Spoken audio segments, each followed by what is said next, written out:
साथ देईल तुला भाग 3. ओ गॉड, म्हणजे आता क्लायंट सेक्शनला रश्मी एकटी असेल. त्याच्या डोक्यात लगेच विचार आला. सायली निघून गेली होती. त्याने गाडी मागे फिरवली. गाडी पार्किंगला लावून तो धावतच लिफ्टकडे आला. वर आल्यावर तो क्लायंट सेक्शनला धापा टाकत पोहोचला. शांततेच्या पार्श्वभूमीवर तिच्या दिशेने येणाऱ्या त्याच्या बुटांच्या आवाजाने ती दचकूनच जागेवर उभी राहिली. रडून तिचे डोळे लाल झाले होते आणि घाबरल्यामुळे चेहरा घामजलेला होता. Black short sleeves, in shirt, blue formal jeans आणि कधी नव्हे तो निस्तेज झालेला चेहरा. त्याला वाईट वाटलं. संग्रामला समोर पाहून खरं तर तिला खूप हायसं वाटलं. पण चेहऱ्यावर तसं न दाखवता ती उभी होती. चेहऱ्यावर प्रश्नचिन्ह होतं. तिला बघून बोलण्यात उगाच सहजता आणत तो म्हणाला, "excuse me, sorry to disturb you, पण सायलीचा डेस्क कुठला आहे सांगते का मला?" माझे हेडफोन तिच्या ड्रॉवरमध्ये आहेत. उभ्या उभ्या स्क्रीनवर नजर टाकत फक्त हाताने तिने डेस्क दाखवला. "Okay, thanks." तो म्हणून त्याने उगाच जरा वेळ सायलीच्या ड्रॉवरजवळ टाइमपास केला आणि तो रश्मीच्या मागून बाहेर जायला निघाला. तसं तिला वाटलं, याने अजून थोडा वेळ थांबावं. ती खुर्चीत जरा मागे टेकून बसली. तिचे डोळे अजूनही पाणावलेले होते. पुढे जाऊन पुन्हा थोडं मागे येत तो म्हणाला, "ॲक्चुअली मी जरा वेळ बसू का इथे?" धावत पळत आल्याने दम लागलाय. तिला हायसं वाटलं. चेहऱ्यावरचा आनंद लपवत तिने फक्त मान होकारार्थी हलवली आणि ती कामाला लागली. तो जरा मागे बसला आणि फोनमध्ये लक्ष घातल्यासारखं दाखवलं. मनावरचं खूप मोठं दडपण गेल्यासारखं तिला झालं होतं. बराच वेळ ती टाईप करत होती. आता मात्र तिचा ताप वाढत चालला होता आणि तिला प्रचंड थकवा जाणवत होता. ती पुन्हा थोडा वेळ डोळे मिटून मागे टेकली. जरा हिंमत करून संग्राम म्हणाला, "रश्मी, काही मदत हवी का? शेवटच्या प्रश्नाच्या उत्तरासाठी जो डेटा पाहिजे तो नेमका नाहीये माझ्याकडे." सलोनीकडे हार्ड कॉपी होती. ती गेली घरी. कुणीतरी जवळच भेटल्यासारखं डोळ्यातल्या पाण्याला वाट करून देत नाईलाजाने ती म्हणाली. तिची समजूत काढत तो म्हणाला, "हे, रिलॅक्स. हा शेवटचा प्रश्न ना, माझ्याकडे आहे ह्याची फाईल. मेलच्या ड्राफ्टमध्ये ती कॉपी कर आणि त्यातला डेटा दे चिटकवून इथे. नो चिप-चिप, नो झिक-झिक. चल जीमेल ओपन कर बघू." तिला जरा हायसं वाटलं. तापामुळे तिला ग्लानी येत होती.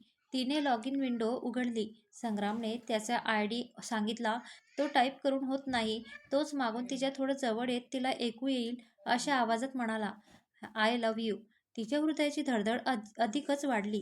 तिने अविश्वासाने झटकन मागे फिरून त्याच्याकडे बघितलं. तिची नजर त्याच्या डोळ्यात आरपार बघत होती. हा तोच खडूस आहे का?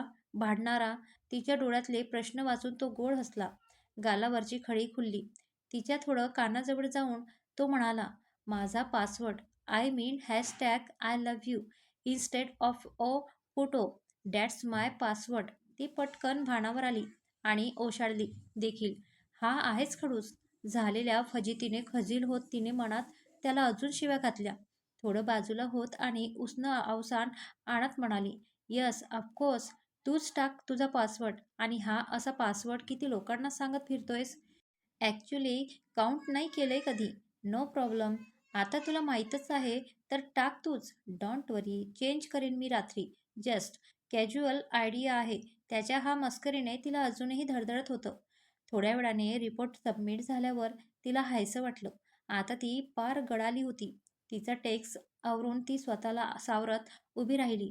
हात पुढे करत संग्रामला म्हणाली, "थँक्स. तू सोबत होतास म्हणून रिपोर्ट सबमिट झाला."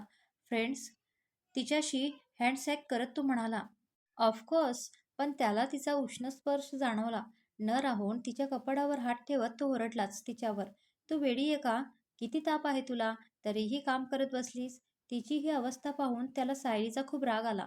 त्याच्याकडे बघत इवलसं तोंड करत ती म्हणाली, "ओरडू नकोस ना, झालं ना आता काम."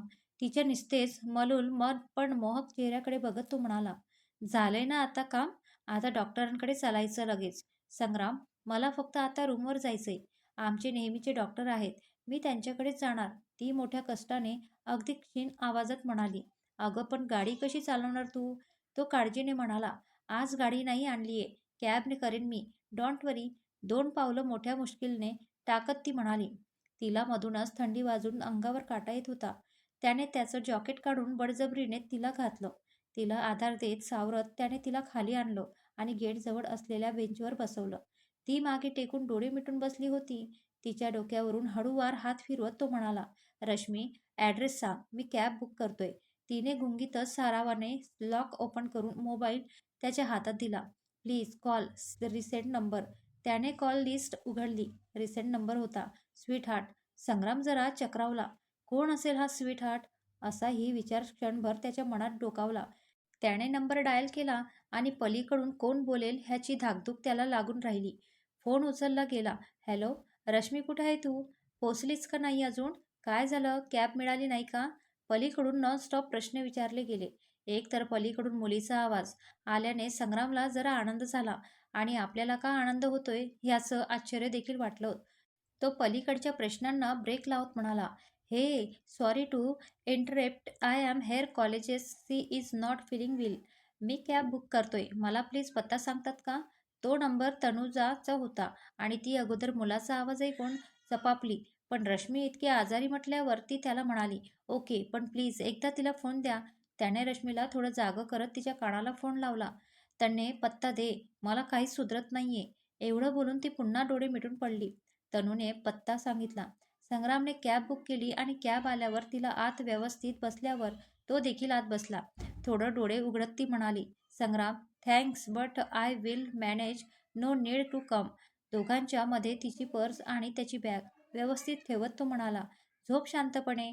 तुला मी येऊ का असं विचारलंच नाहीये ना? वाद घालवायच्या परिस्थितीत नसल्याने ती गप्प बसली आणि तिने मागे डोकं टेकलं.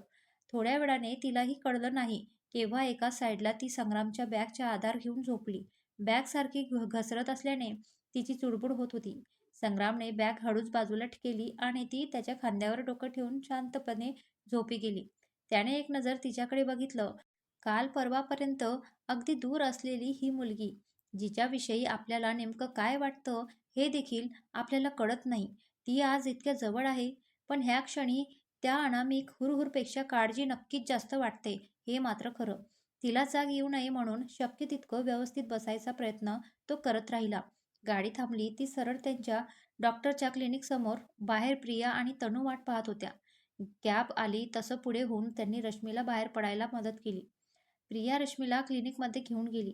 संग्रामने तिची पर्स तनुजेच्या हातात देत म्हटलं, hello, I am Sangram Deshpande, her colleagues. तिला इतक्या खराब अवस्थेत एकटं सोडणं योग्य वाटलं नाही म्हणून आलो. Sorry for that. Oh that was really need. तिला तापामध्ये चक्कर सुद्धा येतात. Thanks a lot. By the way, I am Tanuja and she is Priya. Tanu त्याचे आभार मानत म्हणाली. क्लिनिकच्या आत जरा नजर टाकून रश्मीला शोधत तो खूप काळजीने म्हणाला, मी थांबू का? काही मदत लागली तर? तिला खूप त्रास होत होता मगाशी. त्याच्या डोळ्यातील काळजी वाटत ती म्हणाली, अरे खूप उशीर झालाय, तुलाही लेट होईल. काळजी करू नको. She will be fine. तिला जरा बरं वाटलं की तुला फोन करायला सांगते. Okay, and one more thing. अगदी पहिल्या दिवसापासून तुझ्याशीच भांडण चालू आहे ना तिचं? ओशाडून थोडंसं मिश्किल हसत तो म्हणाला, या तसंच काहीच. त्याला असं गोंधळलेलं पाहून तिला हसू आलं. Short sleeves, slim fit shirt अन ट्राउझरमध्ये तो कमालीचा रुबाबदार दिसत होता. पुन्हा एकदा शेवटचं आत डोकावत तो म्हणाला, आर यू शुअर? मी जाऊ? Yes sure. We will update you. Thanks a lot. थोडं नाईलाजानेच त्याने कॅब बुक केली आणि तो गाडी घ्यायला पुन्हा ऑफिसला निघाला. त्याच्या शर्टच्या शोल्डरवर हलकासा लागलेला तिच्या परफ्यूमचा वास त्याला मगाच्या काही तासांतनं जाणीव करून देत होता. आपण काय करतोय, आपल्यासोबत काय होतंय, याला काय म्हणायचं की ह्या फिलिंगला काही नावच नाहीये, या विचाराने तो अजून गोंधळला. मनात प्रश्नांची असंख्य वादळ उठत होती. ही फक्त काळजी आहे की अजून काही? मनातून एकच उत्तर आलं, माहीत नाही. रश्मीला रात्री उशिरा जाग आली. अजूनही थकवा जाणवत असला तरी ताप उतरल्यामुळे जरा हुशारी आली होती. तिची चाहूल लागताच शेजारी पेंगुळलेल्या प्रिया आणि तनू लगेच उठल्या. तनूने तिला व्यवस्थितपणे भिंतीला टेकवून बसवलं. तिचं ब्लँकेट सारखं केलं. You okay? तिच्या डोक्यावरून हात फिरवत प्रिया म्हणाली. मानेनेच होकार देत ती भिंतीला मागे टेकून बसली. हे बघ, आता आराम करायचं हं. 2 दिवस सुट्टी टाकायला सांगितली आहे डॉक्टर काकांनी. तिला समजावणीच्या सुरात तनू म्हणाली. 2 दिवस? अजिबात गरज नाही. I am better fine okay. आणि हो प्रिया, माझ्या घरी सांगितलं नाही ना, ते उगाच 2 दिवस तिकडे बोलावतील आणि मग पुन्हा लग्न, स्थळ, मुलं.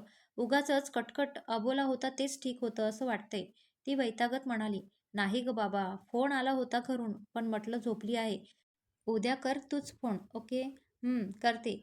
तरी मी तुला सकाळी म्हणत होते नको जाऊस, पण तू ऐकणार नाही कधी. एक बरं की तुझा तो कलीग होता सोबत, नाहीतर अवघड झालं असतं. नाही सगळं. तिला पाणी देत तन्नू म्हणाली, "हो गं, त्याचं ते वर माझ्या सेक्शनला येणं अगदी अनएक्सपेक्टेड होतं. तो आला काय, थांबला काय, स्ट्रेच.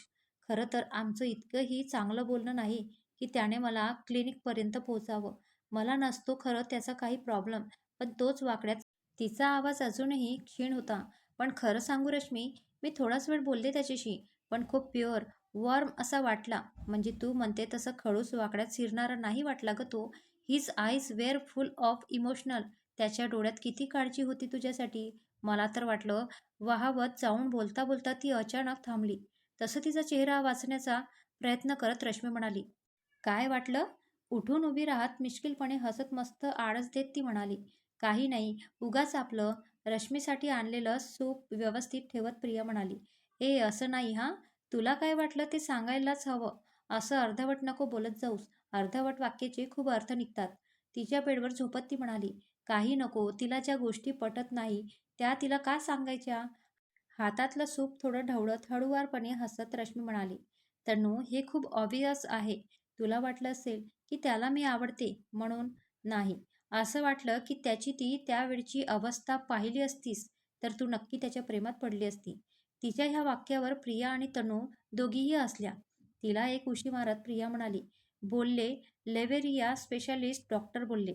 प्रियाकडे बघत हसून रश्मी म्हणाली, "अगं डॉक्टर तरी टेस्ट करतात, मग रोगाचं निदान करतात. पण तन्नूने एक लव्ह क्लिनिक टाकलं, तर डोळे बघूनच तुला 100 डिग्री प्रेम झालंय. तुला फक्त बारीक बारीक फॉल्ट आहे. अरे तुम्हाला किती जास्त क्रश झालाय. तुम्ही पथ्य पाडा." असं सांगितलं. तिच्या ह्या विनोदावर दोघीही खडखडून हसल्या. तसं अचानक काहीतरी आठवल्यासारखं तन्नू थांबली आणि म्हणाली, "ए जोक्स अपार्ट, रश्मी त्याने तुला जाग आल्यावर एक मेसेज टाकायला सांगितलं गं." हातात उगाच फोन घेऊन गोल फिरवत ती म्हणाली, "जाऊ दे गं, असंच म्हटलं असेल. इतक्या रात्री कुठे मेसेज करू? आणि बाय द वे, ह्या महाशयांची गर्लफ्रेंड आहे सायली. प्लीज कर मेसेज. त्याने हेल्प केलीये यार तुला."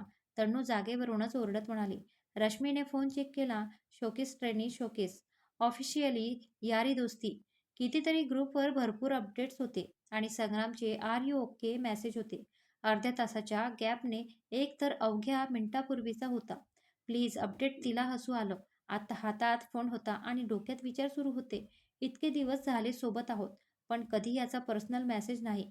ट्रेनी ग्रुपवर मात्र डिस्कसमध्ये नेहमी माझ्या विरुद्ध आणि आज पहिल्यांदा पर्सनल मेसेज टाकलाय. तोही काळजीने.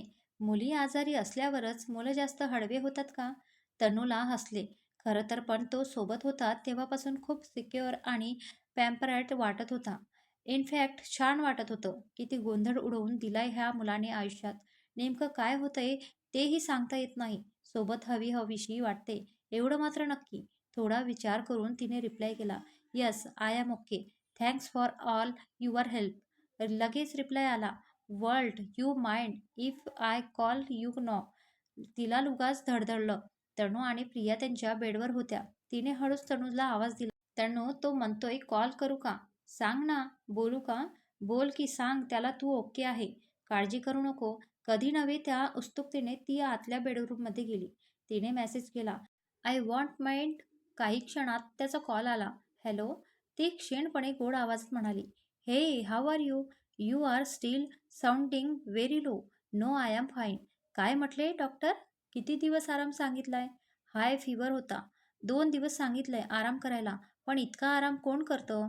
उद्याची सुट्टी टाकेन फक्त." "कर की आराम. तुझ्या वाचून काय अडतंय का शोकेस मीडियाचं?" बघते. बाय द वे, खूप खूप थँक्स. आपलं अगदी कॅज्युअल बोलणंसुद्धा नसताना तू एवढी मदत केली. मला ट्रेनिंगचे दिवस आठवून गिल्टी फील होतंय यार. खूप भांडले ना? चालायचं त्याचा आता काही विषय नाहीये. Don't think so much." "आता ताप नाहीये ना?" "नाही, आता अगदी ओके." "Okay then. चल ठेवू? अजून थोडा वेळ बोलला तर काय बिघडेल याचं?" असं तिला उगाच वाटून गेलं. मनावर दगड ठेवून मुद्दाम आवाजात सहजात आणत ती म्हणाली, "हो हो चल बाय. मीही आराम करते. बाय." 1 मिनिटाच्या पॉज नंतरही दोघांनी फोन ठेवला नव्हता. ती अजूनही फोनवर आहे हे समजून तो म्हणाला, "हॅलो, काय झालं? ठेवतेस ना? काही सांगायचं आहे का?" "नाही, ऐकायचं." आपसुकच बोलून गेल्याने ती दचकलीच आणि तिने डोक्याला हात मारत जीभ चावली. "शी, काय बोलून गेलो आपण? काय? अगं, व्यवस्थित ऐकायला नाही आलं. तो बारकाईने तिचं बोलणं ऐकायचा प्रयत्न करत होता. अरे काही नाही. ते तुझं जॅकेट. ते सांगत होते माझ्याकडे राहिलं. वेड मारून नेत ती म्हणाली. ठीक आहे गं, दे भेटल्यावर. तो काय विषय आहे का? पुन्हा एक पॉज. हॅलो, ऐकतंय ना? तो शांतपणे म्हणाला. ऐकतंय ना, फक्त बोलायला काही सुचत नाहीये. ऑकवर्ड होतंय जरा. असं तुझ्याशी कॅज्युअल बोलायची सवय नाहीये ना. त्याचं काय आहे? तू थोडा खडूस आहे ना. ती निरागसपणे पटकन बोलून गेली. आणि हे आपण असं काय बडबडतोय? हा विचार करून तिने पुन्हा डोक्याला हात मारला. खडूस. मी? खडूसवर जोर देत तो म्हणाला. हे असं खडूस बोलतानाही नक्कीच क्यूट दिसत असणार. एक हलकसं स्माईल त्याच्या चेहऱ्यावर पसरलं. नाही, मिस तसं नाही. खडूस म्हणजे आपलं कधी पटलं नाही ना एकमेकांशी, म्हणून मी तुला खडूसच म्हणते. ओके, खडूस. आणि अजून काय काय म्हणतेस? तो हळुवारपणे म्हणाला. स्टुपिड. ती गोड आवाजात म्हणाली. अजून? थोडं अजून हळुवार होत तिला डोळे मिटून आठवण्याचा प्रयत्न करत तो म्हणाला. रात्रीचं शांत, स्वप्नाऊड वातावरण, फोनच्या दुसऱ्या बाजूला कधी हवासा वाटणारा, कधी अनोळखी वाटणारा, तो आणि त्यात त्याचं असं हळूवार मोरपीस फिरवल्यासारखं बोलणं. तिच्या काळजात धडधडायला लागलं. थोडी घाबरली देखील. हे कुठेतरी भलतीकडेच वळतंय. उगाच गुंता वाढेल. आवरायला हवं. ती सावरली. बस सध्या तरी एवढंच. चल, फोन ठेवू का फोन? झोपते आता. आणि तुलाही उशीर होईल. ऑफिसला जायचं. जायचं ना? हो, ॲक्च्युली खूप वेळ झालाय. झोप आता. काळजी घे. बाय. Good night. तोही सावरला. इच्छा नसताना फोन ठेवून ती झोपायला गेली. खरी पण झोप येणार तरी कशी होती? त्याच्या एक एक शब्दामधून काय काय अर्थ निघत होता, हा विचार करत तिचा उशिरा डोळा लागला. टी सेक्शनला नेहमीप्रमाणे गर्दी होती. जय आणि सायलीची मस्ती बडबड चालू होती. संग्राम डोळे मिटून खुर्चीला मागे टेकून बसला होता. संग्राम, कॉफी गार होते. जय त्याला हलकेच हलवत म्हणाला. संग्राम, कशाला रात्री उशिरापर्यंत जागरण करत बसतोस रे? जेव्हा पाहाव तेव्हा ऑनलाईन. तिच्या आवाजात काळजी होती. बाय द वे, तो रात्रभर ऑनलाईन असतो. हे बघत तू का साक्षात जागी असतेस सायली? जयने तिला चिडवलं. तसं लाजेने गोरीमोरी होत तिने जयला एक चापट मारत ती म्हणाली. व्हेरी स्मार्ट जय. पण बऱ्याच वेळा मी रात्री ई बुक वाचत असते, म्हणून मला माहीत आहे. हो का? दिवसभर संग्रामची पारायणे आणि रात्री ई बुकांची. वा, आयुष्याची साक्षात लायब्ररी झाल्यासारखं वाटत असेल नाही तुला? तो हसत म्हणाला. दोघांची बडबड ऐकून वैतागत पेंगुळलेल्या डोळ्यांनी जयकडे बघत संग्राम म्हणाला. साक्षात, किती वेळा सांगितले तुला तिला असं चिडू नकोस म्हणून. आमची निखळ मैत्री खपत नाही का तुला? काहीही टॅग काय लावतोयस? निखळ मैत्री हा शब्दाने सायलीच्या चेहऱ्यावरचा रंगच उडाला. ती कसनूस थोडंसं हसत म्हणाली. बघ ना कसा आहे हा, काहीही बोलतो. सायली, तू पण गप्प बस. काय प्रताप करून ठेवलास काल? रश्मीचे रिस्पॉन्स क्लिअर केलेस आणि म्हटलीस सलोनी आहे वर तिच्यासोबत. पण सलोनी तर लगेच गेली. ती एकटी होती सेक्शनला आणि आजारी होती. हाय फीवर होता तिला. मी वेळेवर गेलो नसतो आणि कॅबवरून तिला दवाखान्यात नेलं नसतं तर काय झालं असतं माहीत नाही. हे त्यांचं बोलणं ऐकून मात्र सायलीला राग अनावर झाला. Don't tell me. संग्राम, तू त्या रश्मीला मदत केली? पूर्ण ट्रेनिंग पिरियडमध्ये किती अबोज केलाय तिने तुला. आपलं प्राईज गेलंय तिच्यामुळे. आणि तू सायली, ट्रेनिंगच्या भांडण्याचा बदला अशा प्रकारे घेणं कुठल्याच सभ्यतेवर योग्य नाही. Not done at all. तिच्या जीवावर बेतलं असतं तर काय केलं असतं आपण? तो पुन्हा तिला शांतपणे समजावत म्हणाला. सायली प्रचंड चिडलेली होती. संग्राम काल तिच्यासोबत होता. तिला दवाखान्यात घेऊन गेला. ही गोष्टच तिच्या पचनी पडत नव्हती. आता भांडण होऊ शकतं असा अंदाज घेत सावरासावर करत जय म्हणाला. संग्राम, मला पटतंय संग्रामचं. ती एकटी होती, आजारी होती. तिला काही झालं असतं तर? माहीत अजूनही काही केलं नाही म्हणून केवढा गिल्ट बसला असता. बरंच झालं हा तिथे प्रगटला. संग्राम, ती किती ओव्हर स्मार्ट आहे माहीत आहे ना तुला? शी, मला पटतच नाहीये तू असं का वागू शकतो? ती बेचैन झाली होती. तिला शांत करत संग्राम म्हणाला. सायली, तिच्या जागेवर कुणीही राहिलं असतं तरीही मी हेच केलं असतं. अशा वेळी भांडणं, राग, खुन्नस विसरायचं असतं. ओके, ह्यावर मला काहीच म्हणायचं नाहीये. ती रागाने ताडताड निघून गेली. संग्राम, नक्की रश्मीच्या जागेवर दुसरी कुठलीही मुलगी असती तर तू हेच केलं असतं. जयने ही पिक्चर पुरवला. Of course Jay, and you know that right. ते आहेच. पण मदत केल्यावर काळजी करत असं रात्रभर जागरण पण केलं असतंस. त्याच्या पेंगुळलेल्या डोळ्यात बघत जय म्हणाला. त्याच्या प्रश्नाचा रोख बघून त्याच्या डोळ्यात बघायचं टाळत तो म्हणाला. चल, खूप काम पेंडिंग आहे. लंचला भेटू पाठमोऱ्या संग्रामकडे तो बघतच राहिला. उरलेला दिवस तसा शांत शांतच गेला.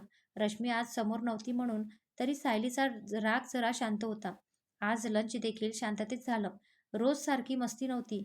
काहीशी रुखरुख लावतच तो दिवस संपला. सौम्या, खरंच तू स्वतः ऐकलंस नक्की? टी सेक्शनमध्ये एका कोपऱ्यात नेत रश्मी सौम्याला विचारत होती. एक दिवस सुट्टी घेऊन ती आज ऑफिसला आली होती. Peach colour in shirt, cream colour trouser, हलकासा डोळ्यांचा मेकअप, सुंदर प्लम कलर लिपस्टिक, केसांची हाय पोणी. थोडा थकवा जरी जाणवत होता तरी चेहरा नेहमीसारखा गोड गुलाबी होता. बघणाऱ्याने वळून 2 वेळा बघावंच. अगदी रश्मी स्वतः ऐकलंय. कालच मेसेज करणार होते, पण म्हटलं जाऊ दे, आराम करत असशील, उगाच डिस्टर्ब होशील. आज सांगितलं कारण तू तिला समोरासमोर विचार. असं चीप का वागली ते? R you sure? संग्रामलाही माहीत होतं. तिचा अजूनही विश्वास बसत नव्हता. हो बाबा, तो साजना तर म्हणत होता. बरं झालं संग्राम तू गेलास, नाहीतर उगाच गिल्ट राहिला असता. चहाचा एक सिप घेत ती म्हणाली. आता मात्र रश्मीचा संताप अनावर झाला होता. उपहासाने नाटकी हसत ती म्हणाली, "ओ हो, आता मला कळतंय. तो बरोबर तेव्हाच वर कसा आला.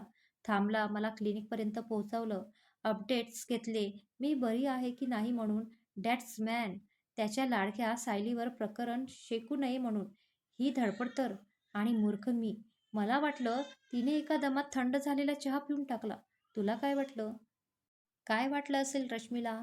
आता काय करेल ती? ते पाहूया पुढील भागात. आजचा हा भाग तुम्हाला कसा वाटला? कमेंटमध्ये नक्की कळवा. आणि व्हिडिओला लाईक आणि शेअर करा. चॅनलला सबस्क्राईब करा. भेटूया पुढील भागात. धन्यवाद.